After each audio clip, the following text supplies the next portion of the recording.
کوئی اور ہے۔ الحمدللہ رب العالمین والصلاة والسلام علی سید الانبیاء والمرسلین، اما بعد فاعوذ باللہ من الشیطان الرجیم، بسم اللہ الرحمن الرحیم۔ الحمدللہ الہادی پروگرام چل رہا ہے اور یوسف علیہ السلام کا تذکرہ ہے، اور ہم یہاں تک پہنچے تھے کہ یوسف علیہ السلام کے ستیلے بھائیوں نے دل میں حسد اور بغض کی بنا پر انہیں اندھے کنویں میں ڈالنے کا ارادہ کیا، اور اپنے والد صاحب سے بہت ہی اصرار کے بعد اس بات کی اجازت طلب کر لی کہ ہم ان کو اپنے ساتھ کھیلنے کے لیے لے جائیں۔ اور وہاں پر آپ نے ان لوگوں کا ارادہ، ناپاک ارادہ یہی تھا کہ یوسف علیہ السلام کو اندھے کنویں میں ڈال دیا جائے گا، اور آ کے ہم کہہ دیں گے کہ جی وہ تو ہلاک ہو گئے، کوئی بھیڑیا وغیرہ کھا گیا۔ تو انہوں نے حضرت یوسف علیہ السلام کو پہلے تو بہت مارا پیٹا اور پھر اندھے کنویں میں ڈال دیا، لیکن جبریل امین نے ان کے زمین پہ پہنچنے سے پہلے ان کو تھاما اور اللہ کے حکم سے ایک پتھر پر بٹھایا، اور جو قمیص جنتی ریشم کی یعقوب علیہ السلام نے برکت کی غرض سے آپ کے گلے میں ڈال دی تھی، وہ کھول کے ان کو پہنا دی، جس سے پورا کنواں روشن ہو گیا، اور وہ کنویں کا پانی کھاری تھا، حضرت یوسف علیہ السلام کی برکت سے میٹھا ہو گیا، اور اس طرح تھوڑا سا روشنی سے آپ کی وحشت کم ہوئی۔ پھر بھی تھوڑا سا خوف اور ڈر تھا، تو اللہ تعالیٰ نے آیت کریمہ نازل فرمائی۔ اللہ تعالیٰ فرماتا ہے وَأَوْحَيْنَا إِلَيْهِ، اور ہم نے یوسف کی طرف الہام فرمایا لَتُنَبِّئَنَّهُمْ بِأَمْرِهِمْ هَذَا، کہ تاکہ آپ انہیں خبر دیں ان کے ان کاموں کی، اس کام کی جو یہ کر رہے ہیں، وَهُمْ لَا يَشْعُرُونَ، اس حال میں کہ یہ شعور نہیں رکھتے ہوں گے، یعنی ان کو علم بھی نہیں ہوگا کہ یہ سامنے یوسف بیٹھا ہوا ہے، اور پھر یوسف علیہ السلام ان کو خبر بھی دیں گے تم نے اپنے ایک بھائی کے ساتھ کیا کیا تھا، اور یہ نہیں پہچان پائیں گے کہ یہ وہی یوسف ہیں، اور پھر اس طریقے سے انہیں شرمندگی ہوگی، اور جو حضرت یوسف علیہ السلام نے خواب دیکھا تھا کہ میرے سامنے ستارے سجدہ ریز ہو رہے ہیں، اس کی تعبیر آپ کو حاصل ہوگی، یا اس کی تعبیر، جو تعبیر کا عمل، ایک نمونہ عملی شکل حضرت یوسف علیہ السلام کو دکھائی جائے گی۔ تو اس سے حضرت یوسف علیہ السلام کے دل میں اور ڈھارس بندی اللہ کی طرف سے الہام کی وجہ سے۔ تو میں آپ کو بتا رہا تھا پچھلے پروگرام کے آخر میں کہ اس سے ہمارے وہ بھائی بہن ذرا درس حاصل کریں کہ جو کسی مشکل میں پھنس جانے کے بعد دنیاوی اسباب کے مفقود ہو جانے کی بنا پر، ختم ہو جانے اور غائب ہو جانے کی بنا پر مایوسی کی کیفیت میں مبتلا ہو جاتے ہیں، اور ان کے زبانوں پر یہ الفاظ آتے ہیں کہ اب کیسے ہم اس سے باہر نکلیں گے۔ انہیں جب بظاہر کوئی سبب نظر نہیں آتا تو وہ بس ہمت چھوڑ دیتے ہیں اور مایوس ہو جاتے ہیں، جس کا ایک نتیجہ خودکشی کی شکل میں بھی نکلتا ہے۔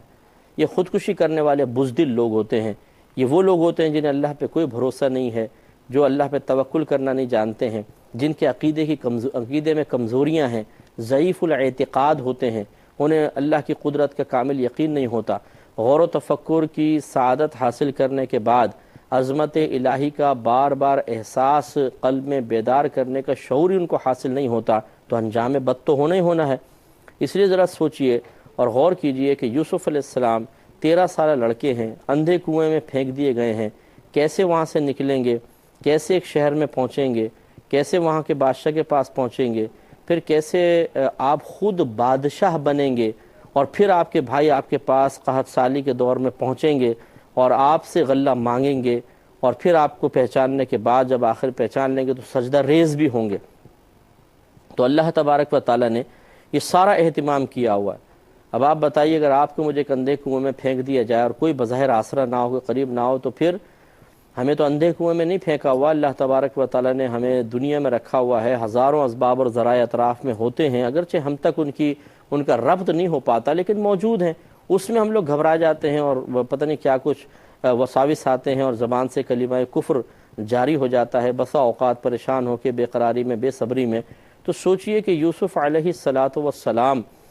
کو جس طریقے سے اللہ تعالیٰ نے اس مشکل سے نکال کر اور مقام عزت تک پہنچایا، وہی رب آپ کا میرا رب بھی ہے،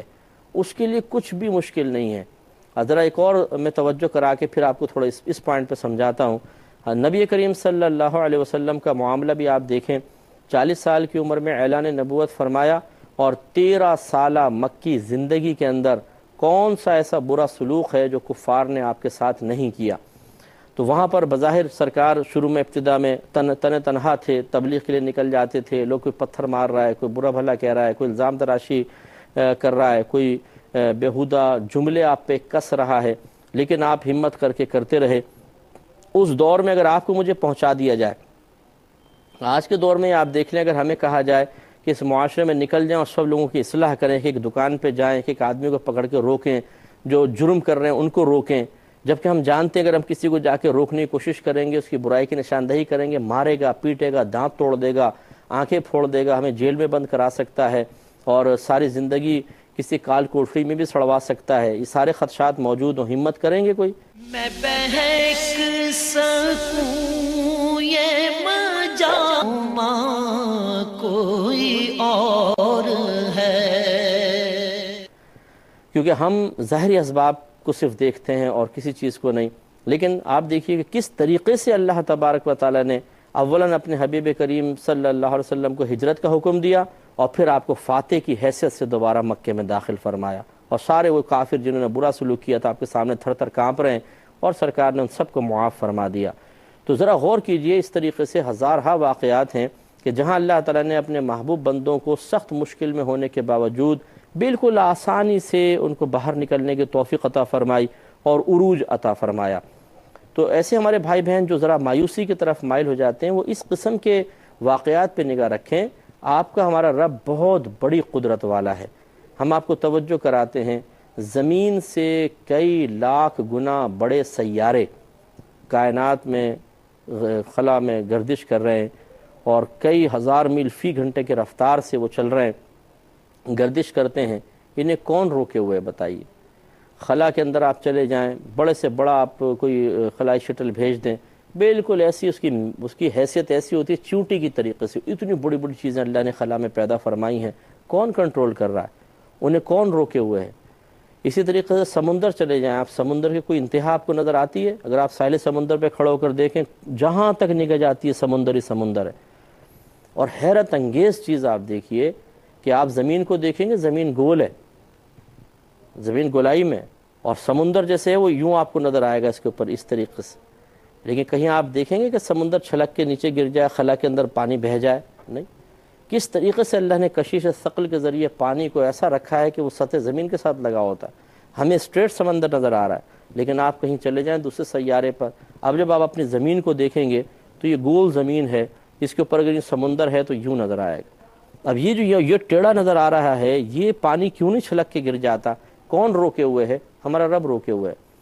کروڑوں اربوں خربوں جو سمندری مخلوق ہے اسے روزانہ رزق فراہم کر رہا ہے،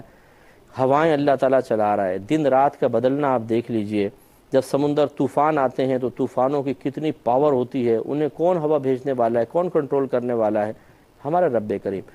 تو اللہ تعالیٰ تو اتنی عظیم قدرت والا ہے، یہ ہم جیسے ناقص اور بے وقوف ترین لوگ ہیں کہ جو اللہ تعالیٰ کی عظمت کو سمجھ نہیں پاتے، اس کی قدرت پر ہماری نگاہ نہیں ہوتی ہے، اور ہم یہ غور و تفکر سے اصل میں ہم محروم ہیں۔ کیوں نہیں سوچ لیتے کہ جس رب کے لیے ہوائیں چلانا، اتنے بڑے بڑے سیاروں کو قابو میں رکھنا، لاکھوں کروڑوں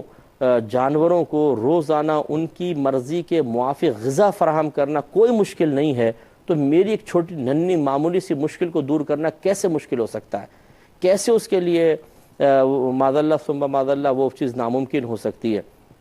لیکن ہم بعض اوقات اس قدر گھٹیا پن میں مبتلا ہو جاتے ہیں اپنے ضعیف الاعتقادی کے سلسلے میں کہ جب ہمیں کوئی اسباب نظر نہیں آتے تو ہم بالکل اللہ تعالیٰ کو اپنے اوپر قیاس کرتے ہیں کہ اب یہ کیسے ہو سکتا ہے، مجھے تو کچھ نظر نہیں آ رہا تو اللہ تعالیٰ کیسے کرے گا؟ یعنی بالکل اپنی طرف سمجھتے ہیں معاذ اللہ ثم معاذ اللہ، اللہ تعالیٰ کو کمزور، بے بس، لاچار، مجبور اور ہر اب چیز سے بے بسی اختیار کرنے والا۔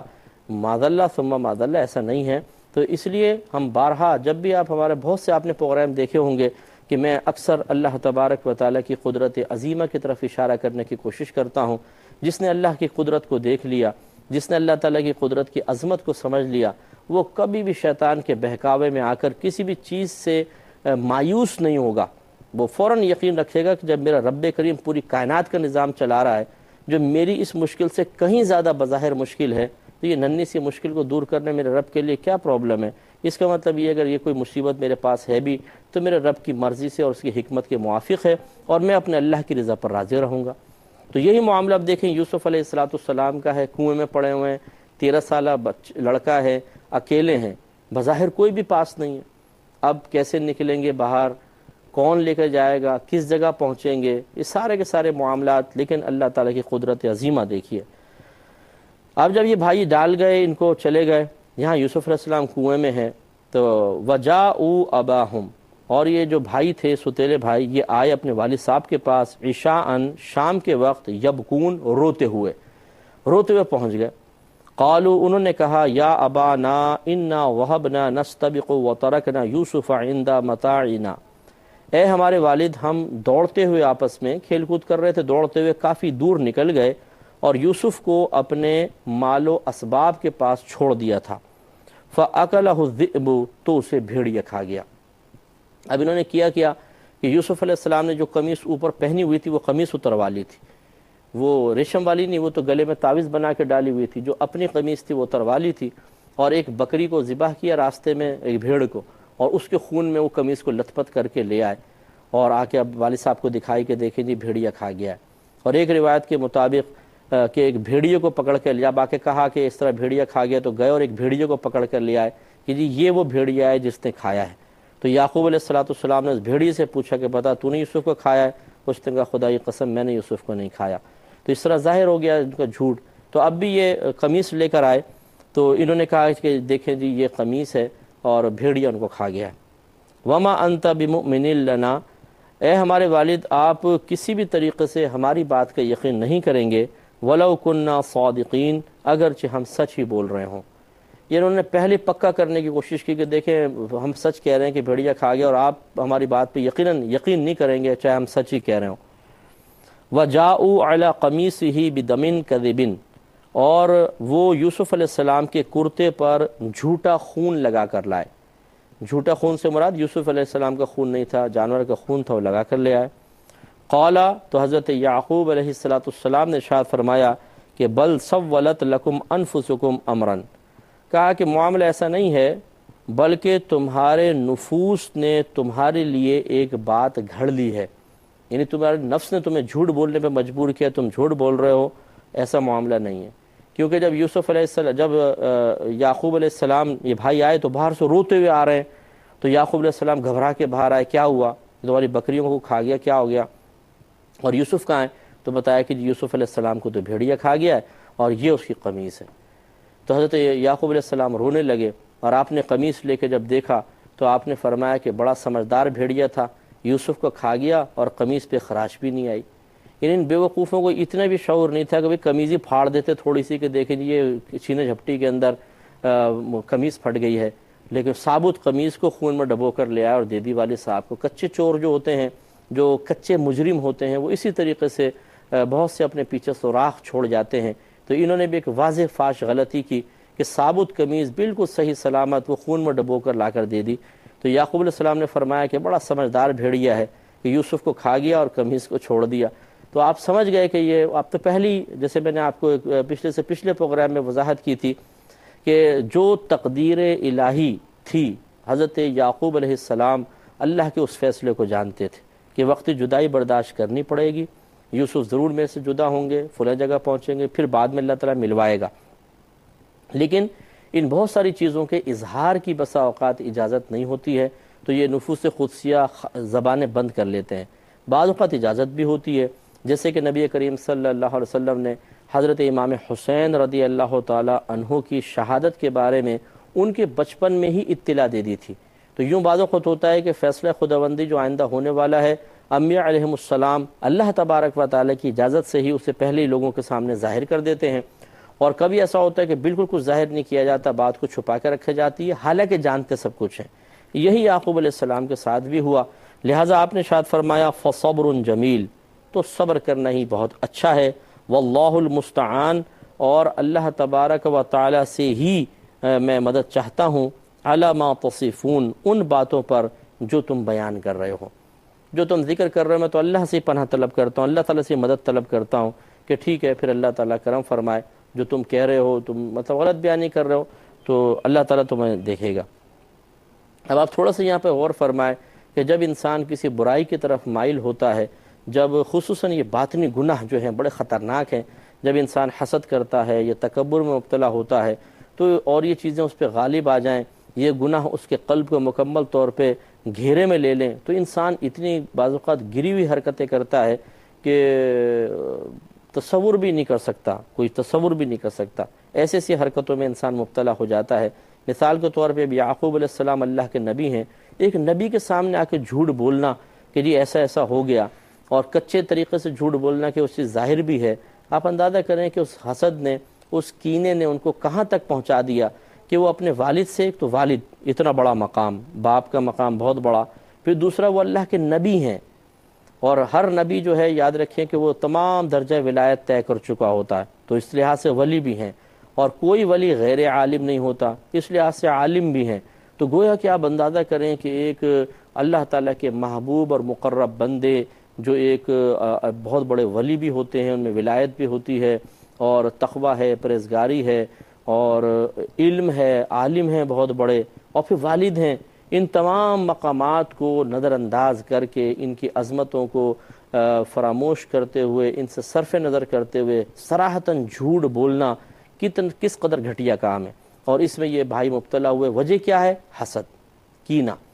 تو اس لیے یہ کوئی معمولی چیز نہیں ہے، اس کا مطلب یہ ہوا، ہم نے پہلے بھی نشاندہی کی تھی کہ شیطان بھی آدم علیہ السلام سے حسد کی وجہ سے ہی سجدے سے منکر ہوا تھا، تو اللہ تبارک و تعالیٰ نے اس کے ایمان کو سلب کر لیا۔ تو معلوم یہ ہوا کہ یہ کوئی معمولی چیزیں نہیں ہیں، باطنی گناہ بڑے خطرناک ہوتے ہیں، ان کا علاج کروانا بہت زیادہ ضروری ہوتا ہے، اس لیے ہم مشورہ دیں گے اپنے تمام دیکھنے والے بھائیوں اور بہنوں کی خدمت میں کہ باطنی گناہوں کی معرفت ضرور حاصل کریں، اور اپنے بچوں کو بھی ان باطنی گناہوں سے بچانے کی کوشش کریں، اس کے لیے احتیاطی تدابیر اور علاج کے طریقے اختیار کریں۔ الحمدللہ میری ایک کتاب ہے باطنی گناہ، ان کا علاج، اگر پاسبل ہو کہیں سے آپ کو حاصل ہو جائے تو یہ کتاب آپ رکھیں اپنے زیر مطالعہ، تاکہ اس میں بڑی تفصیل کے ساتھ ان گناہوں کے بارے میں بیان کیا گیا ہے۔ بعض اوقات ہم ان چیزوں کو بہت ہی معمولی سمجھتے ہیں، بعض خاندان سے دیکھیں، بیٹا نماز پڑھ لو، روزہ رکھ لو، سر پہ ٹوپی رکھو، قرآن پڑھو، اس کی تلقین کرتے ہیں، بہت اچھی بات ہے، لیکن ان کو گناہ کی معرفت نہیں سکھاتے ہیں، تو وہ بچے سر ڈھکنے کے باوجود، حفظ کرنے کے باوجود، ناظرہ پڑھنے کے باوجود، نمازوں کی پابندی اور روزوں کی پابندی رکھنے کے باوجود، جب تھوڑے تھوڑے بڑے ہوتے جاتے ہیں تو یہ باطنی گناہ ان کو اپنے اندر اپنے گرفت میں لے لیتے ہیں، اور اس باطنی گناہ کی وجہ سے ان سے گھٹیا حرکتیں سرزد ہوتی ہیں، اور پھر بعض اوقات ایسا ہوتا ہے نہ نماز رہتی ہے، نہ روزہ رہتا ہے، نہ تقوی، نہ پرہیزگاری۔ اس لیے ہماری گزارش یہ ہے کہ جب مریض کو دوائی کھلائی جائے تو پرہیز ضرور کروایا جائے، اگر پرہیز نہ کروائیں تو اچھی سے اچھی دوائی بے اثر ہو سکتی ہے۔ اسی طریقے سے عبادات ضرور کروائیں، لیکن ساتھ ساتھ گناہوں سے پرہیز کروانا بھی ضروری ہے، اور خصوصاً باطنی گناہوں سے، کیونکہ اگر نہیں کروائیں گے تو بسا اوقات یہ عبادات بھی اپنا مکمل طور پہ اثر نہیں دکھا پاتی ہیں اور انسان تباہ ہو جاتا ہے۔ لہٰذا اب حضرت یعقوب علیہ السلام نے تو صبر فرمایا، اب وہاں معاملہ یہ ہوا تو یوسف علیہ السلام کنویں میں 3 دن تک رہے، تو وہاں پر پھر ایک وہاں سے قافلہ گزرا جو مصر کی طرف، مدین کی طرف جا رہا تھا، ان میں ایک شخص تھا مالک بن زعر خزاعی، یہ مدین کا رہنے والا تھا، اور اس کی ڈیوٹی تھی کہ کنووں سے پانی نکالتا تھا، لوگوں تک پہنچاتا تھا۔ یہ کنویں کے پاس پہنچا، اس نے اپنا ڈول کنویں میں ڈالا، تو اندر یوسف علیہ السلام تھے۔ وہ کنواں ایسا تھا کہ اوپر سے اس کا منہ چھوٹا سا تھا، نیچے سے یوں پھیلا ہوا کنواں تھا، تو اوپر سے دیکھتے تھے تو نظر نہیں آتا تھا صحیح سے۔ اس نے وہ ڈول ڈالا تو وہ نیچے پہنچا، یوسف علیہ السلام نے ڈول پکڑ لیا، اب جب اس نے کھینچا تو وزن تو تھا، لیکن اس نے سوچا کہ یہ تو شاید پانی ہے۔ اب باہر نکالا تو یوسف علیہ السلام، اتنا حسین و جمیل چہرہ اور اتنے خوبصورت، کچھ انتہا نہیں، تو اس شخص نے فوراً آپ کو اپنے پاس چھپا لیا اور ظاہر نہ ہونے دیا، اور پھر آ کے اپنے ساتھیوں کو بتایا کہ مجھے تو ایک دولت مل گئی ہے، اور میں ان کو جا کے مصر کے بازاروں کے اندر بیچوں گا تو بڑا نفع کماؤں گا۔ اب ہوتا یہ تھا کہ یوسف علیہ السلام کے بھائی تو روزانہ جنگل میں جاتے تھے اور کنویں کے پاس سے بھی گزرتے تھے، تو بعض اوقات آواز دیتے تھے، ایک آدھ شرارت کرتے ہوئے، تو اندر سے یوسف علیہ السلام بھی جواب دیتے تھے۔ جب یہ 3 دن گزرے اور وہ نکال کے لے گیا، آئے، آواز دی تو آواز نہیں آئی، تو انہوں نے کہا کہ بھی باہر تو نہیں نکال لیے گئے، تو پتہ چلا ہے قافلہ قریب ٹھہرا ہوا ہے، تو یہ اس قافلے کے اندر بھائی لوگ پہنچ گئے، اور وہاں پہ جا کے پھر کچھ سوال جواب ہوئے اور کچھ معاملات ہوئے، جس کا بیان انشاءاللہ ہم ضرور عرض کریں گے۔ لیکن اگلے پروگرام میں وآخر دعوانا ان الحمدللہ رب العالمین۔ میرا رہنما کوئی اور